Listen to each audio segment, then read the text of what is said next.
que l'ennemi d'Haïti ou l'ennemi des Haïtiens est loin d'être celui que nous pensons.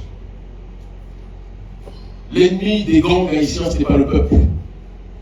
Et l'ennemi des peuples et du peuple haïtien, ce n'est pas les gangs. Nous allons aussi mener certaines actions sociales, mais nous sommes aussi venus pour rencontrer différents visages, différentes personnes qui font le peuple haïtien. Et nous sommes surtout venus, et je n'ai pas peur de le dire, et je pense que ce message devra être le message que la presse devra le plus faire circuler, pour rappeler à notre peuple que nous aimons en crever, que l'ennemi d'Haïti ou l'ennemi des Haïtiens est loin d'être celui que nous pensons. L'ennemi des gangs haïtiens, ce n'est pas le peuple. Et l'ennemi des peuples et du peuple haïtien, ce n'est pas les gangs. L'ennemi du peuple haïtien, des gangs jusqu'au peuple, en réalité, c'est le système colonial qui veut assujettir Haïti. L'ennemi du peuple haïtien, ce sont ceux qui, depuis la défaite du système colonial de l'ordre global occidental face à la révolution haïtienne, c'est cet ennemi qui a tout fait pour humilier Haïti, pour engluer Haïti dans la paralysie politique, économique, sociale. Ce sont ces ONG néocoloniales que nous connaissons qui plongent Haïti dans un état de coma profond. Ce sont les lobbies et les réseaux qui inondent d'armes meurtrières la population haïtienne pour que celle-ci s'entretue. Parce que pendant qu'ils s'entretuent, Haïti ne peut pas être le poumon pour la révolution panafricaniste mondiale. Si nous sommes ici, c'est pour rappeler que ceux qui se présentent comme les grands amis d'Haïti sont ceux qui en réalité contribuent fortement à tout faire pour humilier ce pays. Quand j'entends des gens comme le président Macron qui dit qu'il va réfléchir à effectuer une commission pour voir de quelle manière les choses se sont déroulées, enquêter, alors que tout le monde sait ce qui s'est passé pour que Haïti soit asphyxié. Et tout le monde sait ce qui s'est passé pour qu'aujourd'hui, au XXIe siècle encore, Haïti soit humilié. La dette, nous la connaissons. Tout le monde la connaît. Il n'y a que l'Élysée et les autres États occidentaux qui refusent de constater cette réalité. Et j'adresse ce message à tout mon peuple, du plus bas peuple au haut peuple, des gangs aux simples citoyens. L'ennemi n'est pas ici.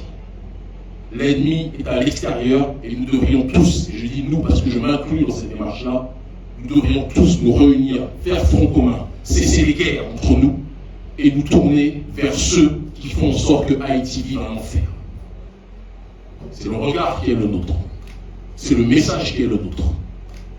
Quand on parle du panafricanisme, on parle des diverses formes d'africanité dans le but d'obtenir une collective souveraineté. Haïti est multiple. Haïti est divers. Haïti est traversé par une multitude de sensibilités, une multitude d'émotions, une multitude de pensées. Et il en va de la souveraineté individuelle de chaque citoyen. Mais lorsque la souveraineté collective est menacée, on va être capable de mettre nos égos de côté, de mettre nos différends de côté, de mettre nos sensibilités et nos hypersensibilités de côté, et de nous tourner vers ceux qui veulent nous voir broyer. On nous parle un peu partout en Occident qu'il y a des guerres de gangs qui se tirent tous dessus comme des sauvages, soi-disant. Je peux l'entendre. Mais qui est-ce qui donne ces armes aux gangs? Qui est-ce qui surarme le peuple haïtien? Ce sont les mêmes qui se présentent comme les meilleurs amis d'Haïti, mais qui ne veulent pas que Haïti puisse lever la tête. Quand on a des amis qui nous noient d'armes pour qu'on s'entretue, ce ne sont peut-être pas des amis, mais les sponsors de notre destruction. Et aujourd'hui, les gangs qui, à certains endroits sur le territoire, font la pluie et le beau temps, à mon sens, et je pense que certains l'ont compris à l'intérieur de ces gangs, parce que j'en ai déjà entendu un certain nombre, de gangs peuvent devenir des groupes de libération. Des gangs peuvent devenir des gens qui orientent la contestation populaire vers une cause noble qui est celle de la protection d'Haïti. Tout le monde sait que nous agissons en Afrique francophone, mais nous agissons aussi aux quatre coins du monde où notre peuple est installé. Et quand notre peuple est marginalisé économiquement, quand notre peuple est marginalisé politiquement, il est de notre responsabilité en tant qu'urgentiste panafricaniste de nous trouver aux côtés du peuple, même si nous sommes dans des territoires que l'on présente comme étant dangereux. Nous sommes au Cap haïtien. Si le temps et les moyens nous sont donnés, même si je sais que ceux qui nous ont invités ne veulent pas forcément que nous y allions, mais si nous pouvons, nous irons à Port-au-Prince, si nous pouvons. Je veux que vous sachiez que nous sommes avec vous. Vous n'êtes pas seuls. Même si l'Union africaine ne prend pas ses responsabilités avec dignité pour vous rappeler l'importance que vous avez pour les Noirs du monde entier, je veux que vous sachiez, peuple haïtien, que nous vous aimons en crever. Que le vrai monde panafricaniste vous aime et est à vos côtés. Que le peuple noir sur le continent africain vous regarde, vous aime avec sincérité. Ne vous laissez pas distraire par certains présidents qui, après avoir passé des deals avec le gouvernement américain, veulent agir vis-à-vis de vous comme des entités coloniales. Non. Le peuple africain vous aime. Les Noirs du monde entier vous aiment. Vous êtes un symbole pour nous tous. Nous savons que vous souffrons. Et je veux que vous sachiez, conformément à la philosophie de l'Ubuntu, que si vous êtes mal, nous sommes mal collectivement. L'ennemi, nous le connaissons.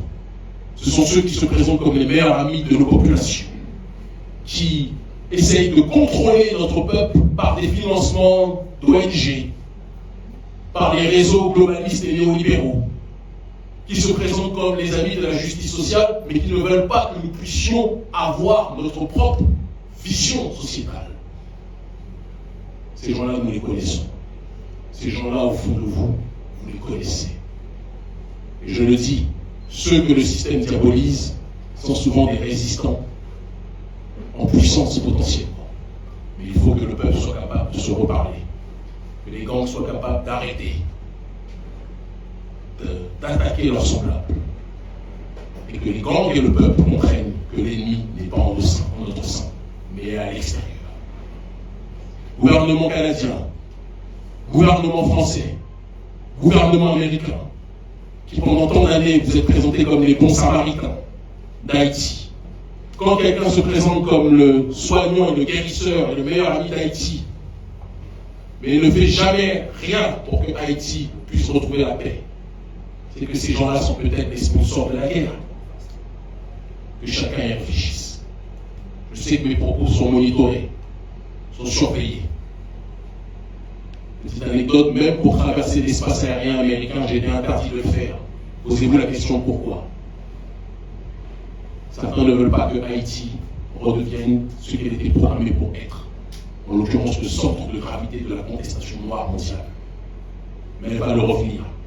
Vous voyez ce qui se passe au Sahel, auquel avec d'autres nous allons contribuer. Haïti peut être ça au niveau mondial, sera ça au niveau mondial. Mais il faut que nous prenions nos responsabilités. Il faut que nous rappelions à l'élite occidentale que la première République noire veut retrouver son rôle, veut retrouver son rang. Que nous arrêtons tous ces sentiments qui poussent à la division. Et ce que je dis au niveau haïtien, je le dis au niveau global. Soyons ce que nous étions programmés à être. Avançons avec fraternité, solidarité, justice sociale, entraide. Je n'ai pas besoin de vous parler de résilience parce que vous êtes la partie du peuple noir la plus résiliente du monde. Je vous aime, c'est mon propos introductif. Chacun peut poser les questions qui sont.